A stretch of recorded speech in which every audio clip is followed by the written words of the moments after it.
In today's news, government has no money to pay additional staff. Call for men to sign up for the ESHS Lunch Ambassador Program. Child Abuse Prevention and Advocacy Month is being observed.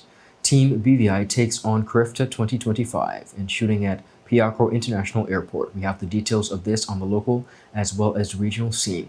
We'll be right back after a quick commercial break. Some claim that the age of a true gentleman is far behind us, but we disagree.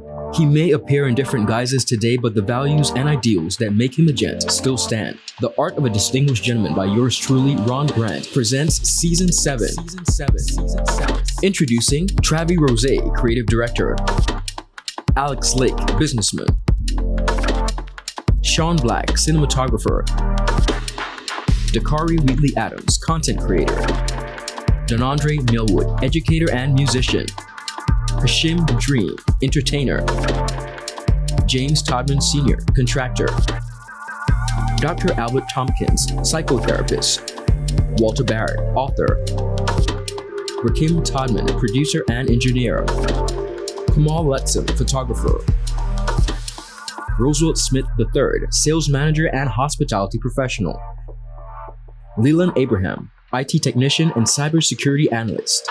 The Art of a Distinguished Gentleman, Season 7, every Wednesday at 8 p.m., exclusively on 284 Media. Get ready to reason, reflect, and redefine yourself through the stories of real-life heroes. The Art of a Distinguished Gentleman, Season 7, Raising a Generation of Greatness. Voted Top 35 Gentleman Podcast Worldwide by FeedSpot and BI Icon Award winner.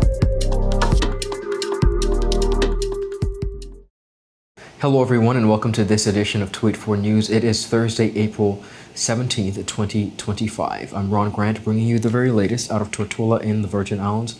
A happy Easter Thursday to each and every one of you, wishing you a joyous day. Beginning our newscast, Health Minister the Honorable Vincent Wheatley says there are a lot of people, in his words, working overtime, killing themselves out in ministries because government has no money to pay additional staff. Wheatley, who was at the time debating the law enforcement report, was questioning where the money is coming from for government to address the 375 recommendations in the report. The Honorable Health Minister says a number of ministries, including his, has a number of vacancies and government has no money to have them filled. Madam Speaker, I saw a report just yesterday on the level of staffing of the entire government. Madam Speaker, I covered 3 ministries and departments.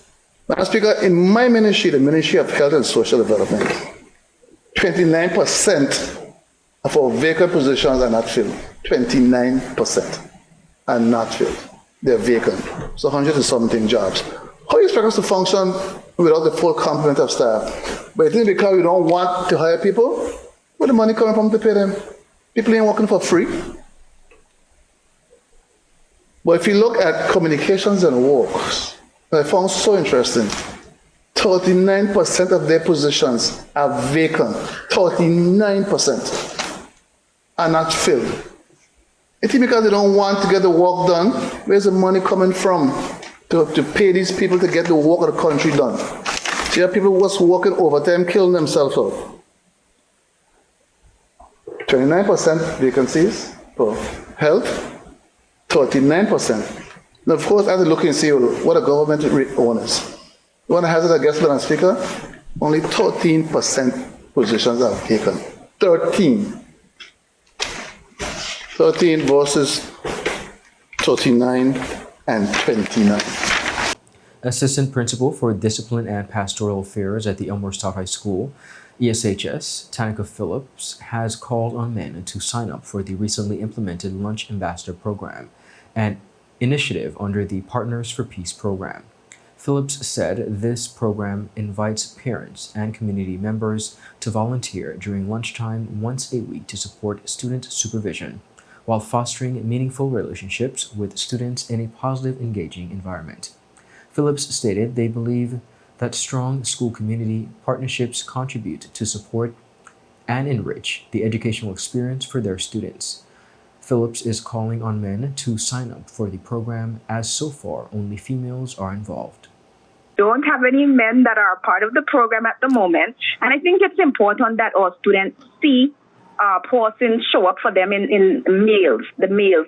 So fathers, if you're out there, community members, those of you who volunteer your time in other places, it's important for all male students to see men showing up for them. So I'm excited and hopeful that this initiative will get the men out so that the students have them there for support. The mothers always show up. I'm asking fathers, males, to show up in the same capacity. Meanwhile, the resource or police officers now stationed at the Elmore Stout High School's campus are said to be making a difference in students' behavior.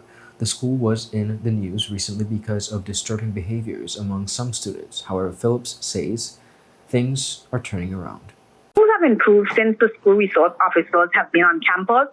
They have a dual role. While they're here to assist us in cases where there's violence or unrest, they're building relationships with the students, and that's important. And so when a situation may have escalated because it's like, I don't know you, who are you talking to me? They understand that the school resource officers are here because they care, they're supporting, they want the best for them. And so they give them it from a perspective of this is what would happen in the real world. This is how the law would work.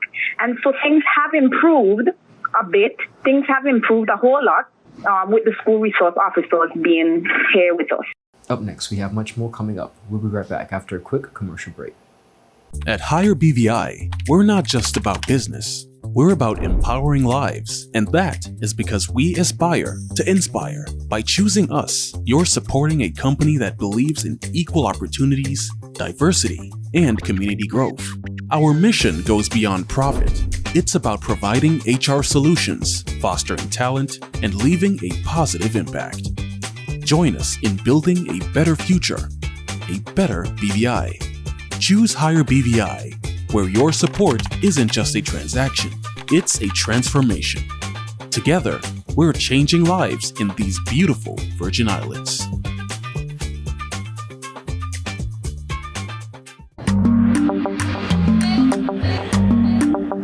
Yo, everything good there? Why? This thing got me one way, daddy. What you mean? Ever since I hook up with this thing, can't eat, I can't sleep. This is the first thing I touch it when I reach home. What you really? Hey, this ain't like you, you know? Dad, this thing got me staying home, keeping out of trouble me. Wow. What your name is?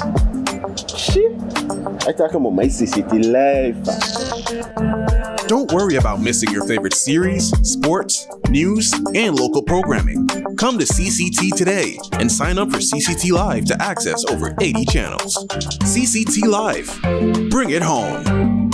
1 month free trial turn into 5. 5 months turn into, well, you know, I watching ball. I've been watching football, dad, Nickelodeon, Paw Patrol. I am hooked, I tell you. Welcome back, viewers, and thank you all so much for sticking with us. Various reigning queens from across the Virgin Islands join in on the conversation in observing Child Abuse Prevention and Advocacy Awareness Month, globally recognized in April. Mrs. Globe BVI 2024-2025, Mrs. Rhonda R. Victor Pinnock, Mrs. Junior BVI 2024-2025, Shanika A. Pinnock, and Miss Princess Daria Donovan 2024 and 2025, along with Mr. Jacob Edwards, a guidance counselor at the Elmore Stout High School, lended their voices to a conversation in the fight against child abuse. Kindness, respect, and safety is every child's right.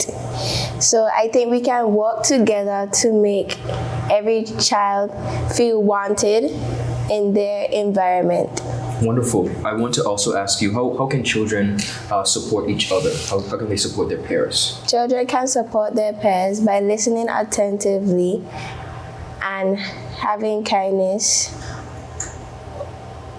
and showing empathy to those who are facing challenges. Wonderful. Now, Ms. Junior BVI, tell us about the role of young adults. You are a young adult yourself. You're entering into that phase. Yes. What would you say is the importance of your age group in raising awareness among peers about the abuse prevention? Yes. I believe that young people, we have so much power. We're so powerful because we see each other after school, sports practice, classmates. We can tell when we are not acting acting the same, change behavior, mood swings, and it's okay to ask a simple question. Hi, I realize there's a change in behavior, and it's okay for you to speak up because everyone deserves to be heard, and everyone deserves to have someone to feel safe to talk to. And in feeling safe, tell us about the importance of building trust, not only with adults, but among peers. Yes, trust. Trust is, it doesn't grow overnight. It doesn't. It's built through consistency, care, and support. And those are very important because some children feel like if they go to an adult, they will feel like it's their fault because they let that issue happen to them. And it's okay to speak up because, as I said, everyone deserves to be heard, and it will be a great thing for them to go and talk about. Mrs. BVI Globe 2024 spoke about her choice of platform. So during my reign 2024, Mrs. BVI Globe, my platform was domestic violence / gender-based violence. So when I noticed that the month of April, we celebrate or highlight Child Abuse Prevention Month, I said, what an opportunity to continue with the platform with my supporters, WIN BVI, who's one of our main supporters, and Unite BVI. So it's very important that we don't forget our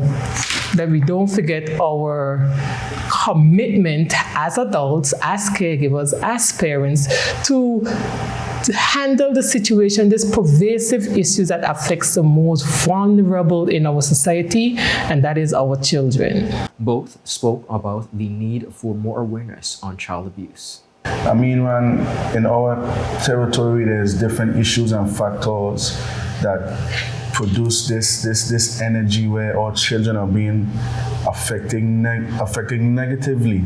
You understand? So we have to be really, really adamant on what we want to see change when it comes to our children getting better treatment, not just from their parents, but even in the society and the environment that they are in. So some of the coping strategies that I, myself, and even others, you have to make a safe place for that child to actually come and speak to you about what's going on, first and foremost. So your approach, Ron.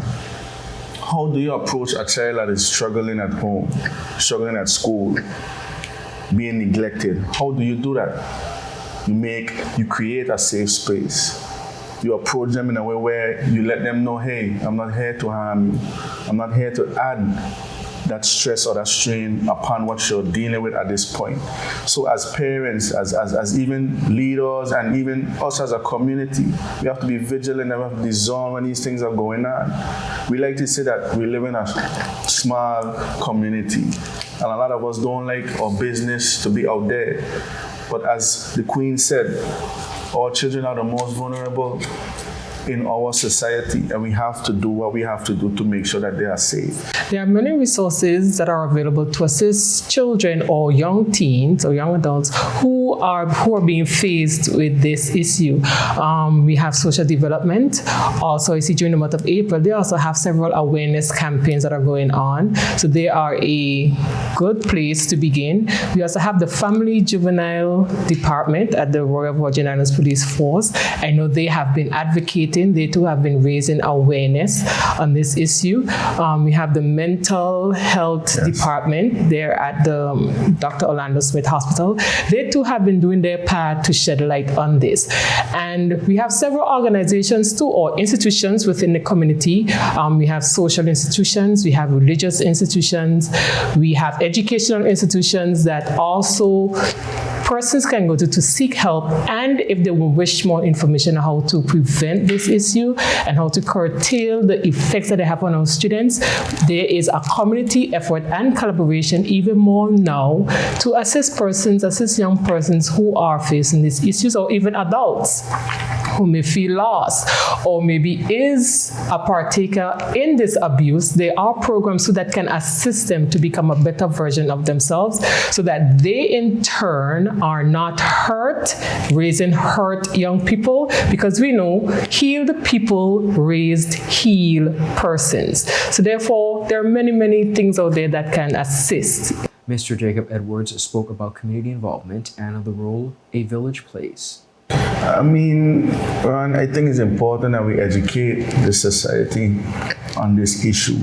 You know, there's a lot of things that we look at as taboo, you know, sex, drugs, and child abuse is also one that we are afraid to speak out about because, again, we are a small knitted community, but is affecting us in a real huge way. And we have to educate the society on what this is really doing to our children. And not just, again, as the Queen alluded to, it's not just our children, but parents. It trickles down from parents, from the environment that we're in. Everything is connected around. Yes. So we have to fill the gaps. So in terms for me, I think education should be our number one goal, to help our society, to help the environment bloom into one that will be a safe haven. You understand? Because even as a counselor, a lot of students come to me about child abuse, mostly verbal, because again, the dynamics, the age dynamics, you understand? But at the same time, abuse is abuse, Ron, and we have to address it. For the full interview, visit all Tweet 4 media platforms. Up next, we have much more coming up.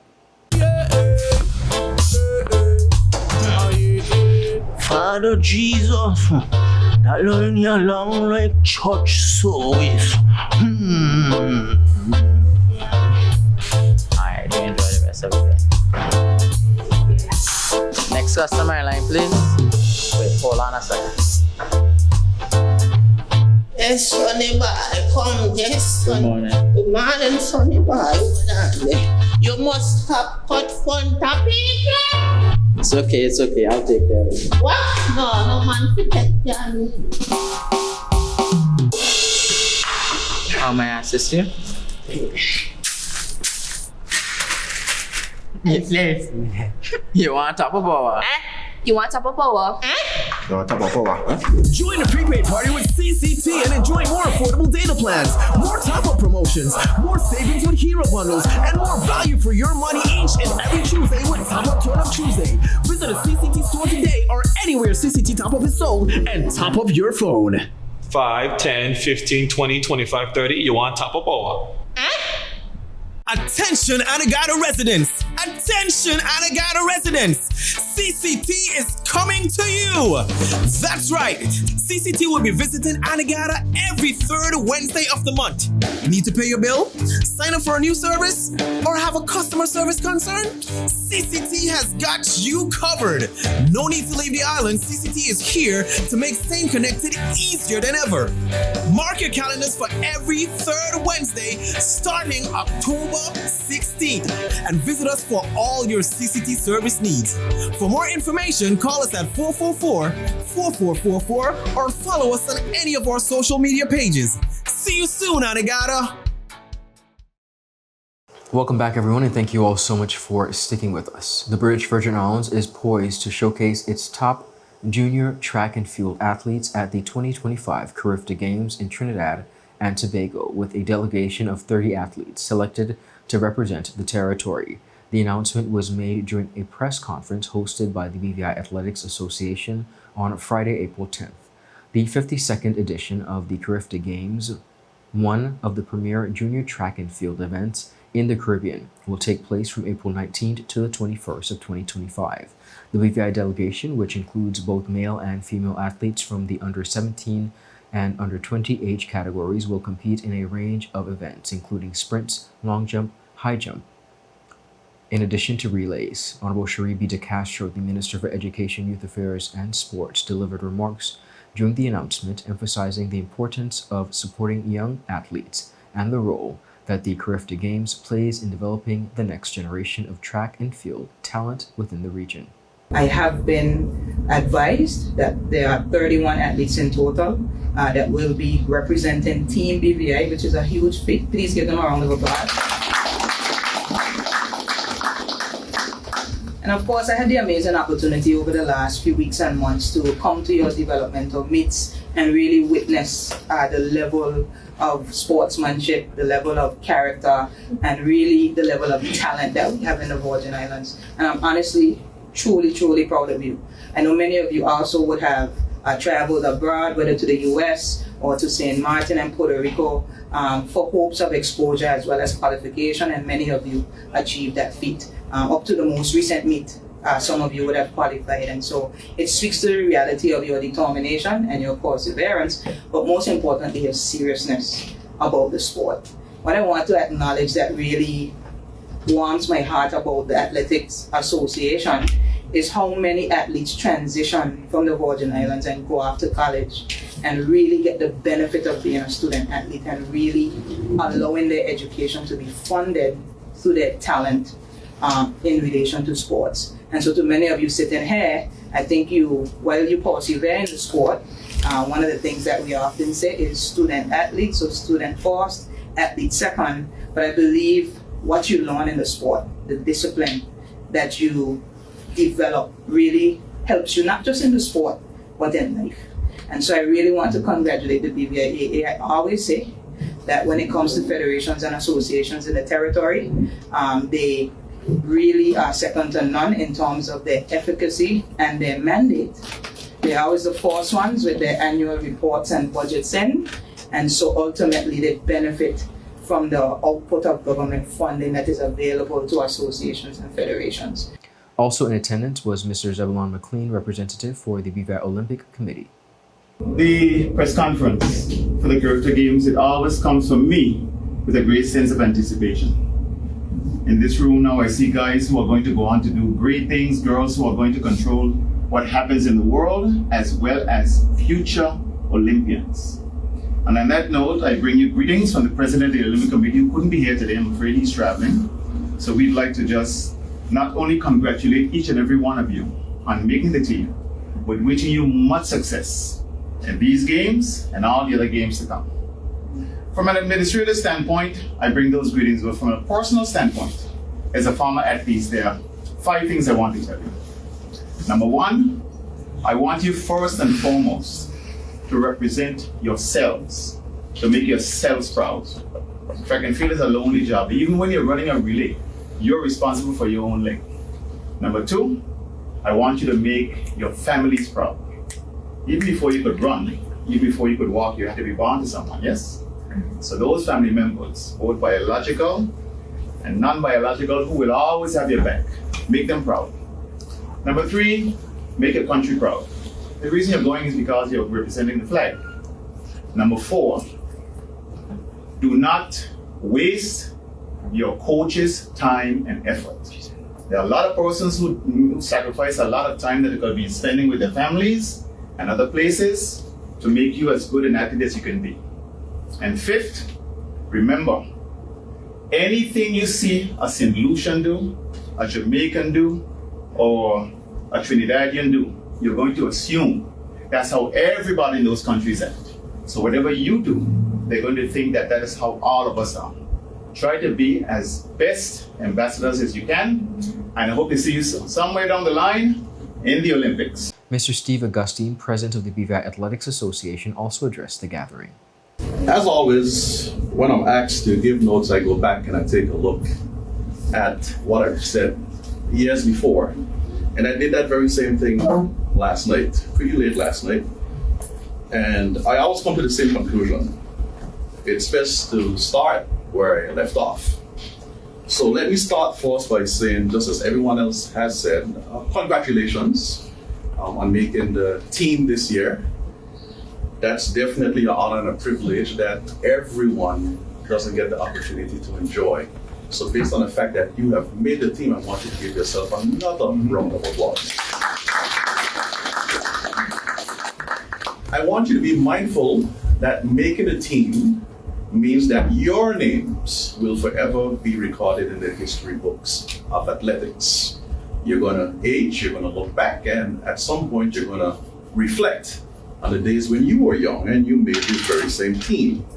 Making the team, of course, is a stepping stone in your athletic journey. And for some, the minister referenced making it on to the Olympics or making it on collegiately. And for some, it may be a step towards a professional career in athletics. Either way, you've done well by making the BVI CARIFTA team. Just as the minister said, I'm going to underscore it because I think it needs to be said as many times as possible. What has been done here today certainly could not have been accomplished without the coaches being involved. So let's give all those coaches. And I want to mention the clubs, Talent X Track Club, Fast Lane Track Club, Raw Skills Track Club, Top Notch Track Club, Sprint Tech Track Club, Next Level Track Club. I hope I didn't miss any. But let's give those clubs a round of applause. And I don't want to leave here without, of course, mentioning the support of the parents in ensuring that you guys are mentally and physically prepared to undertake the tasks that you're going to face when you travel over to Trinidad. The athletes will compete in various events with entries for the under 17 girls and boys 100 meter, 200 meter, and 400 meter, as well as the under 20 girls and boys sprints, long jump, high jump, shot put, discus, and relays. The CARIFTA Games serve as a platform for young athletes to showcase their talents and gain invaluable experience competing at a high level. The event also serves as a vital stepping stone for athletes aspiring to represent their countries at the senior level in international competitions. On the regional scene, a shooting at PIARCO International Airport early this morning left one person dead and another wounded, just hours after the victim had arrived on a flight into Trinidad and Tobago. The shooting occurred shortly after 2:30 a.m. as the man was walking toward a waiting black SUV located near the airport's arrivals area. Police sources confirmed that gunmen opened fire on the vehicle, fatally wounding one of its occupants. A second individual was able to flee the scene, making it to the Customs and Exercise Unit area. As this report, the deceased has not been identified. Over 30 spent shells, including a 5.56 millimeter and 9 millimeter rounds, were recovered at the scene. Officers from the North Central Division and the Homicide Bureau also currently investigating the incident. Authorities have yet to release further details on the possible motive behind this shooting. Security personnel at the airport described the atmosphere as traumatic, with chaos and panic spreading quickly. A flood of frightened passengers rushed for safety, abandoning their luggage in the process. The shooting has raised much concern about the safety at the airport, a major entry point into the country. This incident marks the second homicide since the official end of Trinidad and Tobago's most recent state of emergency on April 13, 2025. The SOE declared on December 30, 2024, followed a deadly weekend in Port of Spain, during which 6 people were murdered, including 5 in the Laventel, as well as 1 just outside of Besson Street Police Station. The state of emergency provided the Trinidad and Tobago Police with enhanced powers, including broader authority for security, arrest, searches, seizures, in order to combat the growing threat of gang violence. We continue to wish all within the Trinidad and Tobago, as well as our region, the very best. That is it for today's News Roundup. Be sure to follow us for your daily news updates at 284media and 284BVI on Instagram and X, formerly Twitter. In addition to our WhatsApp channel, be sure to follow us over the weekend for our weekly News Roundup. Of course, we wish you a safe and enjoyable Good Friday tomorrow, as well as a happy Easter Monday. I'm Ron Grant. Have a safe and enjoyable evening. Happy Thursday. Goodbye.